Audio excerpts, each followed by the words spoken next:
ओ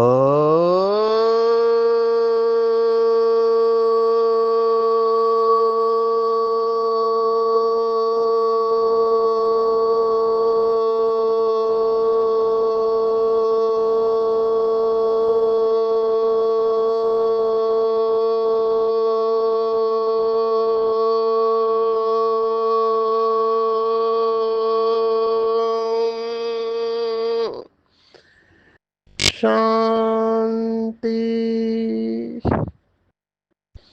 आज 17 मार्च 2025 भारत में सोमवार है।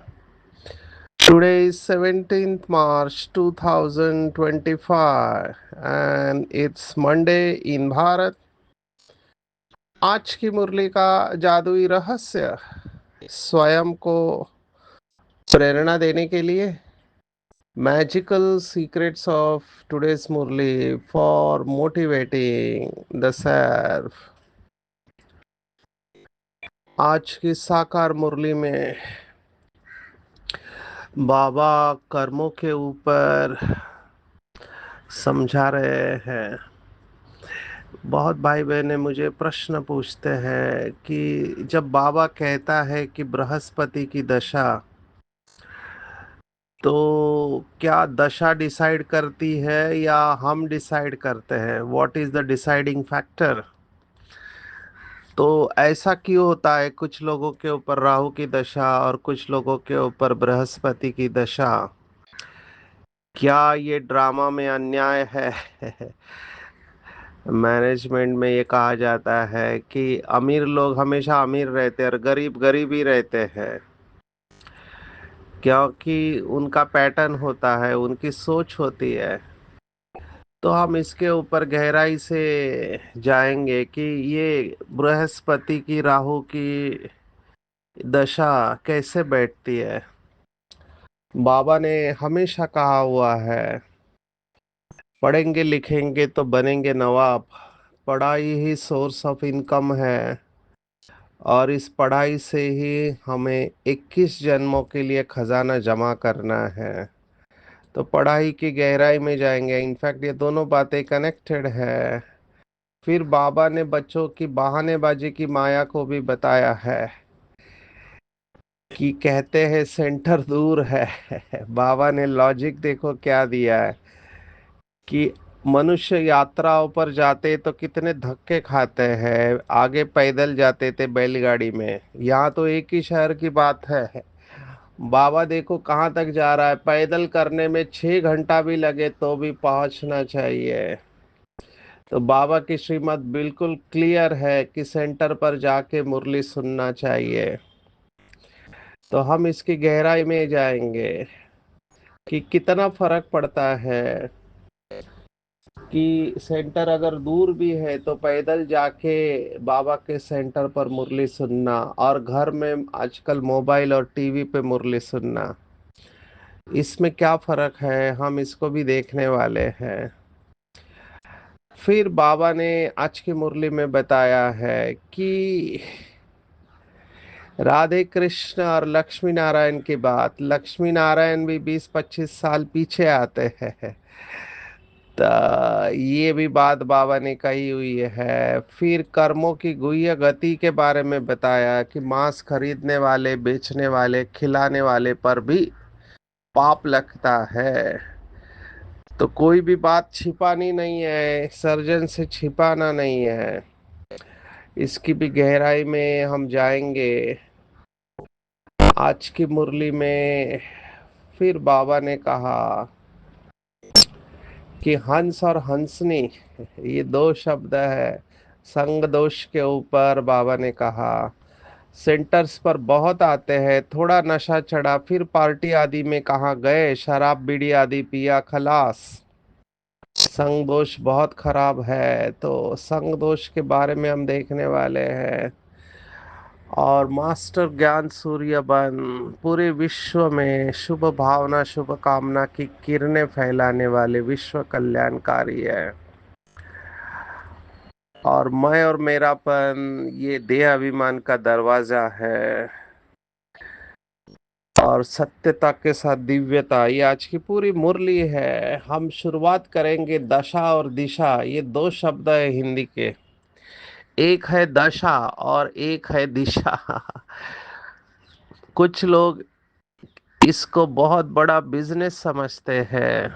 ये वास्तु दोष, किसी ने बहुत कहा कि पितृ दोष है, मातृ दोष है, और पता नहीं कितने कितने दोष दोष है। वास्तु दोष कहते हैं, पितृ दोष कहते हैं, लेकिन ये सब लोग भूल जाते हैं अपना दोष क्या है। मैं आपको प्रैक्टिकल स्टोरी सुनाऊंगा। जहाँ हम रहते हैं उस स्थान पर एक ऐसे ही वास्तु एक्सपर्ट को लेके आए निमित्त आत्माएं, और उन्होंने अपनी बुद्धि के अनुसार बताया कि यहाँ पर टॉयलेट बांधना चाहिए, जबकि हमने कहा कि यहाँ मत बांधो, हम यहाँ रहते हैं, हमको तकलीफ होगी। लेकिन नहीं सुना। आज वो जिसने गाइड किया वो आत्मा भी डिप्रेशन में है, जिन्होंने गाइडेंस लिया वो भी डिप्रेशन में है, दवाइयाँ खा रहे हैं। किसी को गलत एडवाइस देना, अभी जो रहने वाले हैं उनके विचार भी बहुत इम्पोर्टेंट है। मेरा तो अनुभव है, आज तक इतने साल हुए अलग अलग घरों में रहे, कहीं पर भी वास्तु मैंने देखा ही नहीं है। वास्तु के वाइब्रेशन हमारे संकल्पों से बनते हैं, हम एक स्टेप ऊपर है, हमें फर्क नहीं पड़ता है। अभी जिस स्थान पर मैं रहता हूँ ड्रामा प्लान अनुसार, ये म्युनिसिपल कॉरपोरेशन का गार्डन है, पब्लिक गार्डन है। यहाँ पर चारों तरफ निगेटिविटी है। वास्तु के हिसाब से निगेटिव स्थान है, क्योंकि राइट में टॉयलेट, लेफ्ट में टॉयलेट, पीछे टॉयलेट और गटार, ऐसे स्थान के बीच में मैं हूँ। चारों तरफ निगेटिव एनर्जी है। लेकिन पूरा मुरली रहस्य यहाँ से ही रिकॉर्ड होता है। योग के गहरे अनुभव इसी कमरे में हुए, अमेरिका तक लेक्चर जो हुए इसी कमरे से हुए, श्रीमद् भगवत गीता स्टडी ग्रुप के भी लेक्चर इसी कमरे से हुए हैं। तो मेरे लिए तो ये तपस्या स्थान है, क्योंकि ये म्युनिसिपल कॉरपोरेशन गार्डन के कोने में है। तो एक ये अपना पर्सनल अनुभव मैं आपको सुना रहा हूँ। दूसरा अनुभव जो बहुत इंटरेस्टिंग रहा, जो टेलीकास्ट भी हुआ टीवी के ऊपर, जो बाबा ने सेवा कराई, सीक्रेट ऑफ अल्टीमेट लिविंग, ये सीरीज, सोल सीरीज हम कहते हैं, तो उसके ऊपर कई सारे एपिसोड, सैकड़ों एपिसोड रिकॉर्ड हुए हैं पीस ऑफ माइंड चैनल पर। तो हमारे एक नियमित दर्शक थे, डॉक्टर है, अभी ये साइकियाट्रिस्ट ऐसे वैसे डॉक्टर नहीं है, काफी प्रसिद्ध है, बाबा के बच्चे हैं। तो उनका बहुत सुंदर अनुभव था। तो उन्होंने कहा जब उनको बहुत बड़ा हॉस्पिटल खोलना था, तो उन्होंने मुहूर्त जो निकाला, वो स्थान और मुहूर्त दोनों ये वास्तु के हिसाब से निगेटिव है। स्थान है जहाँ पर खोपड़ियाँ पड़ी रहती है। अभी इन्होंने मुहूर्त जो निकाला वो रात को 12 बजे का मुहूर्त। कोई भी मैंने अपने जीवन में ऐसा मुहूर्त नहीं देखा है, रात को 12 बजे। और पहला जो कुल्हाड़ी मारा वहां पे खोपड़ी निकला। तो अगर देखा जाए तो ये निगेटिव है। लेकिन आज उस स्थान पर 100 बेडेड हॉस्पिटल है, जहाँ पर बाबा का सेंटर भी है, बहुत सारे पेशेंट्स आते हैं। तो ये आंखों से देखी हुई बातें मैं आपको सुना रहा हूँ। तीसरा, ये जो लॉजिक देते हैं कि हाई टेंशन वायर होती है या गटर होता है, वहाँ पे वास्तु नहीं होनी चाहिए, वहाँ बिजनेस नहीं होना चाहिए। अभी हमने ऐसे शराब के कितने दुकान देखे हैं, गटर के बीच में ऊपर से हाई टेंशन वायर जा रही है, उनको कहाँ पर भी जाना नहीं पड़ता है। हिंदी में कहावत है कि दूध बेचने वाले को घर घर जाना पड़ता है, और दारू बेचने वाले को कहीं नहीं जाना है, लोग स्वतः उसके पास जाते हैं। बहुत बढ़िया चलता है दारू का दुकान, कहीं पर भी आप डालो। तो ऐसे बहुत सारे प्रश्न हैं जिसका जवाब देना मुश्किल होता है। क्या वास्तु दोष ये बताने वाले लोगों के जीवन के सभी प्रॉब्लम सॉल्व हो गए, जबकि है ही कलयुग। यहाँ पर सबसे बड़े योगी है श्री कृष्ण की आत्मा है, अष्टरतन है। इन्होंने कल्पों में सर्वश्रेष्ठ बांट रहा है, इनके जीवन में भी समस्याएं आए तो क्या ये बिजनेस नहीं है कि वास्तु के नाम पर, दोष के नाम पर ये दोष वो दोष कह के लोगों से बहुत सारे पैसे निकालते हैं। अभी मेरा व्यक्तिगत ओपिनियन, मैं जो सोचता हूँ, मेरा जो अनुभव है वो आपके सामने रख रहा हूँ। ये जो बृहस्पति की दशा है या राहु की दशा है, इसका डायरेक्ट कनेक्शन हमारे कर्मों के साथ है। कुछ लोगों के ऊपर ये प्रकृति के तत्वों का इफेक्ट आता है और कुछ लोगों के ऊपर इसका इफेक्ट नहीं आता है। अभी मॉडर्न साइंस क्या कहता है? मॉडर्न साइंस कहता है कि आपको धूप लेना चाहिए, प्रकाश चाहिए, पर कई लोग हैं, अभी जैसे हमको माइग्रेन था तो हमको लाइट नहीं पसंद है, हमको अंधेरा पसंद है, क्योंकि लाइट में हेडेक चालू हो जाता है। कई लोग हैं जो डार्कनेस में डिप्रेशन में जाते हैं। कई लोग हैं जिनको डार्कनेस अच्छा लगता है, अंधेरा अच्छा लगता है। तो ये सब जो फर्क है पर्सनालिटीज में, इसका आधार हमारे कर्म है। कई लोग कहते शरीर की वजह से ऐसा है। शरीर भी मिलता किस आधार पर है? शरीर भी मिलता जो है वो कर्मों के आधार पर है। शरीर का आधार संस्कार है, संस्कार के आधार पर शरीर बनता है और संस्कार आत्मा में। तो हमारे कर्म के आधार पर ही हमको शरीर मिलता है। किस माँ के गर्भ में जाना है ये भी हमारे कर्म डिसाइड करते हैं, किस परिवार में जाना है। अंग्रेजी में कहावत है, golden spoon in the mouth. माना जन्म ही ऐसे परिवार में हुआ जहाँ सोने की थाली में खाते हैं। तो ये कर्मों के आधार पर है। तो ये बृहस्पति की दशा भी जो है वो भी कर्मों के आधार पर है। एक्चुअली जब हम कहते हैं बृहस्पति की दशा और राहु की दशा, अगर हम हर वक्त कर्म के सिद्धांत को ध्यान में रखेंगे तो हमको समझ में आएगा, जो हिंदी में कहते हैं कि आपके साथ सब अच्छा हो रहा है तो समझो अच्छे कर्मों का फल आपको मिल रहा है, और अगर अच्छा नहीं हो रहा है तो समझना चाहिए कि अच्छे कर्म करने का समय आ गया है। तो बृहस्पति की दशा किसके ऊपर होती है? जिनके कर्म अच्छे होते हैं। जैसे बाबा हमेशा कहता है कि कृपा दृष्टि आशीर्वाद मांगना नहीं है, कर्मों से उसको मिलाना है। कृपा का अर्थ हमने देखा, कर और पा, करो और पाओ। यही कर्म का सिद्धांत कहता है। अगर कर्म का सिद्धांत सत्य है तो अगर किसी के ऊपर कृपा हो रही है या बृहस्पति की दशा है तो वो उसके कर्मों का रिटर्न उसको मिल रहा है। और अगर किसी के ऊपर राहु की दशा है तो वो भी उसके कर्मों का रिटर्न है, उसमें ग्रह कुछ नहीं है। अभी ये दो बातें हैं। ये जो ज्योतिष वाले हैं वो कहते हैं कि ग्रहों का हमारे ऊपर इफेक्ट आता है, तब आप कितने भी अच्छे हो आप कुछ नहीं कर सकते।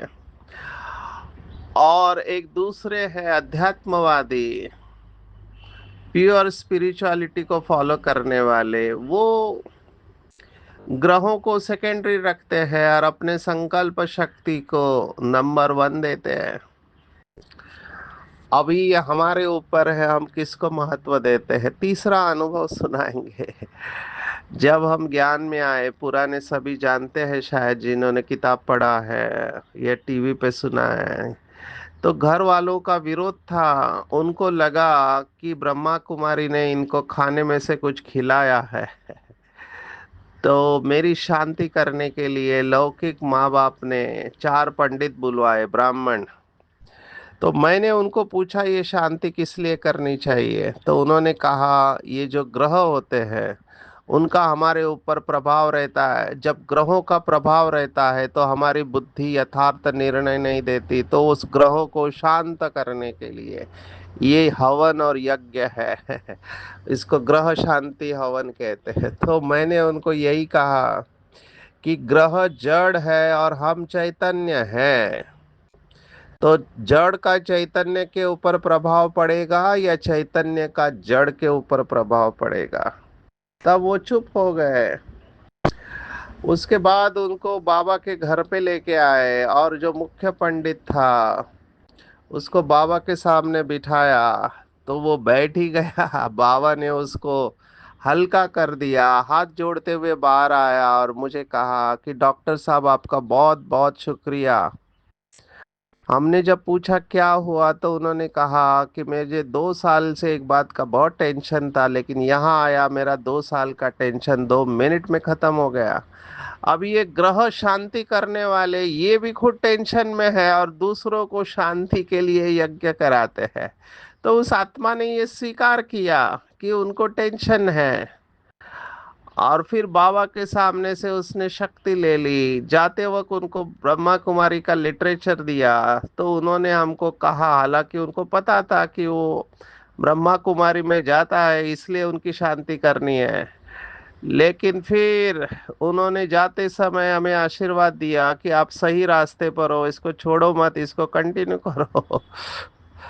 तो मेरा कहने का भाव है, अभी इसका इसेंस बताएंगे। बाबा के बच्चे दो स्टेज में चलते हैं। एक जो कहते हैं ड्रामा शक्तिशाली है, मैं कुछ नहीं कर सकता, और दूसरे होते हैं वो कहते हैं कि हम ड्रामा के क्रिएटर हैं। तो या तो ड्रामा आपको चला रहा है या आप ड्रामा को चला रहे हो। पावर हमारे अंदर है। जब हम स्वयं को शक्तिशाली महसूस करते तत्व कुछ नहीं कर सकते, और जब हम परिस्थिति को, बाह्य घटकों को शक्तिशाली समझते हैं तो हम उनके दास रहते हैं। अभी हमको डिसाइड करना है। मैं हमेशा ये सोचता हूँ, I am the creator of drama. मैंने ड्रामा को क्रिएट किया है और ड्रामा क्रिएट करना मेरे हाथ में है। बृहस्पति की दशा तभी होगी जब मैं वृक्षपति, ये कल्प वृक्ष का जो पति है, बीज रूप बाप के साथ कंबाइंड हो, ऑटोमेटिकली मेरे ऊपर बृहस्पति की दशा रहेगी। और अगर पिछले कर्मों की वजह से कोई पेपर आता भी है ड्रामा प्लान अनुसार, तो भी उसमें मैं सुरक्षित रहूंगा। मेरा कल्याण हो नहीं सकता है। अकल्याण में भी मुझे कल्याण दिखाई देगा। यह है बृहस्पति की दशा। तो इसके ऊपर और चिंतन करेंगे और अपने बिलीफ सिस्टम को देखेंगे, क्या मैं इन चीजों को मानती हूँ। कौन शक्तिशाली है, परिस्थिति, ग्रह, वास्तु दोष, पितृदोष, और एक काल सर्प दोष, क्या क्या नाम लिखे हुए हैं। भक्ति मार्ग की सामग्री बहुत बड़ी है। अभी मैं इनको स्ट्रेट अवे रिफ्यूट भी नहीं कर रहा हूँ। ये डेफिनेटली इसमें साइंस है कि ग्रहों की कुछ ऐसी पोजीशन आती है, वास्तु की कुछ ऐसी पोजीशन आती है जिसमें सकारात्मक रहना या पॉजिटिव रहना एक आम आदमी के लिए कठिन होता है। तो फिर उसके लिए विधियां निकाली हुई है। लेकिन बाबा के बच्चे अगर परमात्मा के साथ जुड़े हुए हैं, कंबाइंड है, तो असंभव भी संभव हो जाता है।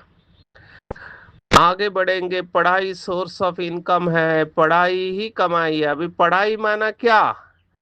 पढ़ाई माना केवल मुरली क्लास नहीं है। पढ़ाई मतलब ज्ञान योग धारणा सेवा, ये पढ़ाई है। ज्ञान के सब्जेक्ट के गहराई में जाना है, योग के सब्जेक्ट के गहराई में जाना है, धारणा के सब्जेक्ट और सेवा के सब्जेक्ट, चारों ही सब्जेक्ट में 100 आउट ऑफ 100 लेने हैं, ये लक्ष्य रखना है। तो पढ़ाई में 100 में से 100 लेने वाले ही माला के मण के बनेंगे। बाकी लोगों को सजा खानी पड़ेगी। केवल 8 लोग हैं जो सजा नहीं खाते, बाकी परसेंटेज में सबको सजा मिलती है। बाबा ने अभी कुछ दिन पहले कहा था सबसे बड़ा पुरुषार्थ है सजाओं से छूटने का। लेकिन तभी हो सकता है जब मेरा पढ़ाई के ऊपर अटेंशन है। अभी कोई स्टूडेंट कहता है अपने मम्मी पापा को कि मैं स्कूल नहीं जाऊंगा, मैं घर पे ही पढ़ाई पढ़ूंगा, तो फिर कैसे चलेगा? क्योंकि स्कूल में पढ़ाई के बहुत सब्जेक्ट होते हैं, आप अकेले में पढ़ना मुश्किल है। ऐसे नहीं कि नहीं पढ़ सकते, लेकिन कोई विरला ही होगा। अभी ऐसे बहुत बच्चे हैं जो बाहर से एग्जाम देते हैं, उनके कुछ ऐसी परिस्थितियां होती है जिसके वजह से वो बाहर से एग्जाम देते हैं। लेकिन बहुत विरले होते हैं। लेकिन स्कूल कॉलेज में जो लेसन्स हमको सीखने को मिलते हैं, बहुत सारी बातें, संगठन में कैसे चलना है, एक दूसरे से प्रेरणा, वो आपको घर पे नहीं मिलेगा। आप सोचो, थोड़ी देर के लिए कल्पना करो, बाबा के इतने सारे सेंटर्स हैं। अभी सभी सेंटर्स के स्टूडेंट ने डिसाइड किया कि हम सेंटर पर जाएंगे ही नहीं, हम घर पे ही पढ़ाई पढ़ेंगे। मुरली तो मिल जाती है आजकल ऐप में, क्यों जाना है सेंटर पर? तो सोचो क्या होगा। संगठन का बल कहाँ पे मिलेगा? और सेवा करने का मौका कहाँ से मिलेगा? दुआएं लेने का मौका कहाँ से मिलेगा? एक दूसरे की विशेषता कहाँ पता चलेगी? ये तो संगठन में ही अवस्था का पता चलता है, कमाई करने का मौका होता है। आज बाबा ने ये बहानेबाजी को टच किया है, जो कहते हैं सेंटर बहुत दूर है।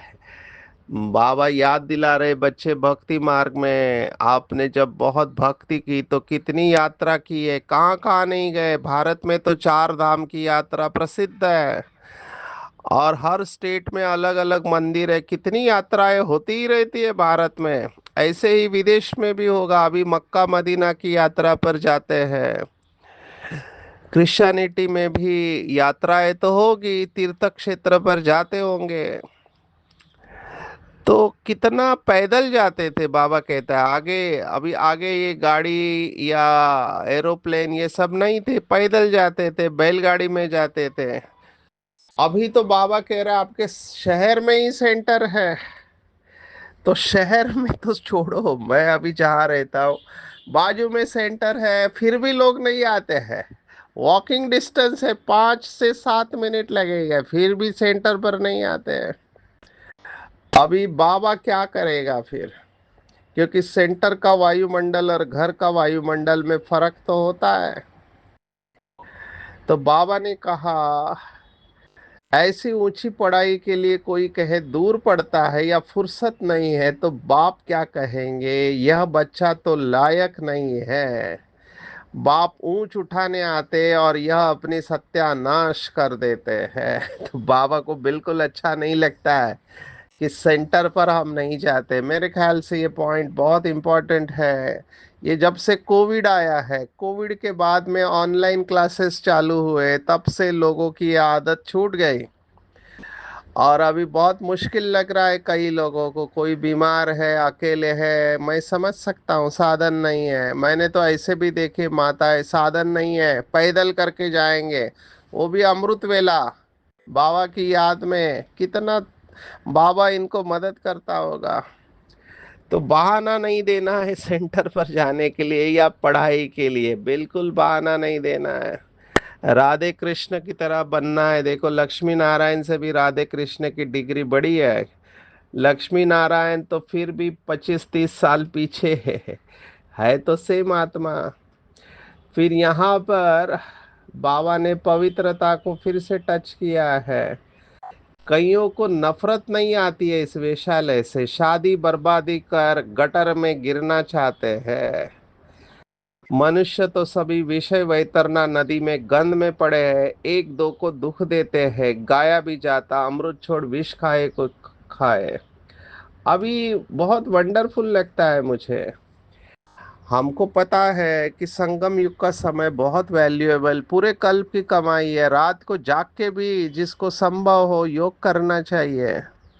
अभी बाबा का देखो डिसीजन क्या है, 7 दिन के लिए आते हैं लोग, 6 दिन भट्टी में रहा, और पिछाड़ी में किसकी याद आई, चिट्ठी लिखी तो फेल कहेंगे। देखो, 6 दिन आप याद में रहे और फिर आपने चिट्ठी लिखा तो फेल हो गए। बाबा कहेंगे तुम आधा कल्प के महारोगी बैठे हो, बैठे बैठे अकाले मृत्यु हो जाती है, मरने के समय बीमारी में चिल्लाते हैं।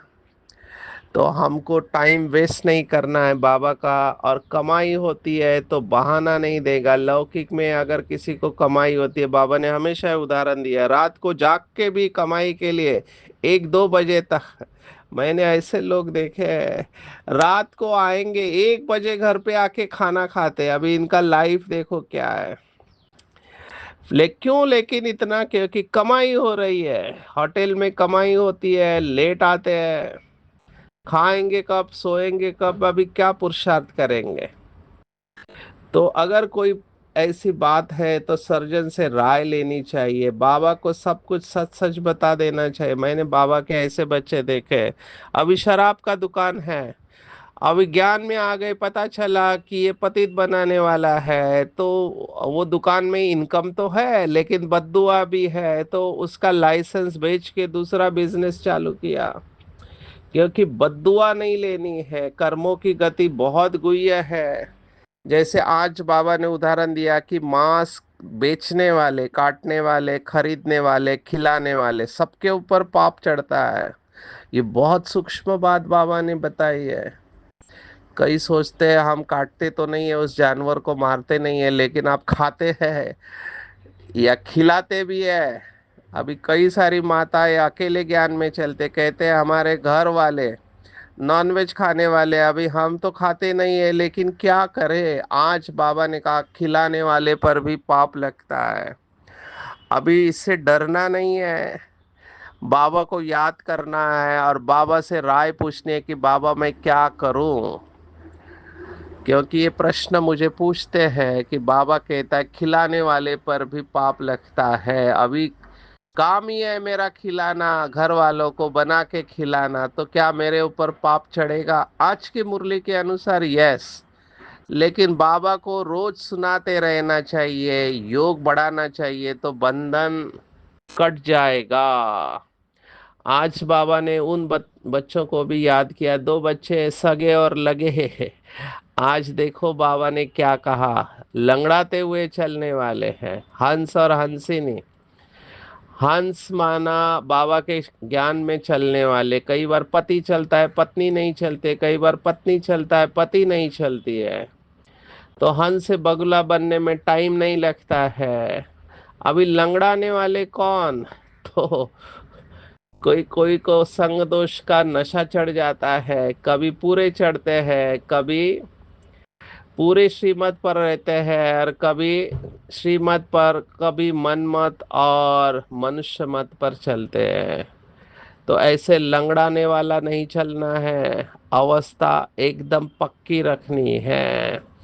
आते हैं आज के वरदान के ऊपर। कल ही हमने ज्ञान सूर्य के ऊपर कमेंट्री की थी, वही बात आज की मुरली में आई है कि मास्टर ज्ञान सूर्य बन, शुभ भावना श्रेष्ठ कामना के आधार से शांति व शक्ति की किरणें देते रहो। मुझे अभ्यास बहुत सुख का अनुभव कराता है। वृत्ति से वायुमंडल फैलाना, अभी इसी के ऊपर जोर है। चुप रहना है, वृत्ति से वायुमंडल फैलाना है। पर ये कौन कर पाएगा? जो सर्व बंधनों से मुक्त और स्वतंत्र है। ऐसी आत्मा ही बाप समान बनेंगे, क्योंकि बाबा के हर संकल्प में, बोल में, नयनों में सदा कल्याण की भावना और कामना रहती है। तो कोई भी कार्य हम कर रहे हैं, हमेशा ऐसे सोचे कि हम विश्व की स्टेज पर है। पर ये कौन कर पाएगा? जिसने अपना मैंपन और मेरापन परिवर्तित किया। ये मैं और मेरा तो रहेगा, सिर्फ इसका रूप परिवर्तित हो जाएगा कि मैं आत्मा, मेरा शिव बाबा। तो जब ये भाव आ जाएगा तो देह अभिमान समाप्त हो जाएगा। सत्यता की परख, बाबा ने कहा। कई बच्चे कहते हैं मैं तो सच बोलता हूँ, लेकिन अगर बोल और कर्म में दिव्यता नहीं है तो दूसरों को आपका सच सच नहीं लगेगा। इसलिए सत्यता की शक्ति से दिव्यता को धारण करना है। जब तक दिव्यता नहीं है, लोग हमको एक्सेप्ट नहीं करेंगे, स्वीकार नहीं करेंगे। कुछ भी सहन करना पड़े, डरना नहीं है। समय प्रमाण स्वयं सिद्ध सत्य होगा। आज की पूरी मुरली में टेक होम है, कर्मेंद्रियों से कोई भी विकर्म नहीं करना है, हमेशा शुद्ध कर्म करने हैं। कर्म श्रेष्ठ होंगी तो बृहस्पति की दशा होगी। बीमारी है तो सर्जन से राय लेनी है, संग दोष से अपने आप को बचाना है। श्रेष्ठ भावना के आधार से सर्व को शांति और शक्ति की किरणें देने वाले बाप समान विश्व कल्याणकारी बनना है। मैंपन और मेरेपन के देह अभिमान के दरवाजे को बंद करना है, इसको परिवर्तन करना है। सत्यता के साथ दिव्यता को धारण करना है। पढ़ाई अच्छी तरह से पढ़नी और पढ़ानी है, खजाना जमा करना है। अच्छा। ओम शांति।